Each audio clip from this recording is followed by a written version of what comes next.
రుద్ర పండితుని పిలిపించాడు. నారంగ్ రష్యన్స్ తీసుకొచ్చుకున్నాడు. గురుంగు వాళ్ళు సెర్బియన్ ఆర్మీని తీసుకొచ్చుకున్నారు. ఆఖరికి కాపర్లు కూడా ఒక్కొక్కరు 50 మందిని పోగు చేసుకున్నారు.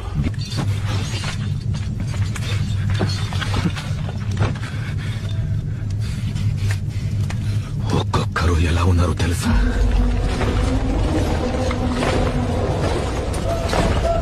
నువ్వు చెప్పు, ఎంతమందిని తెచ్చుకుంటున్నాం? చెప్పు, మనము ఏ ఆర్మీ తీసుకొస్తున్నాము? నా చెప్పు, మన ఆర్మీ ఎక్కడుంది?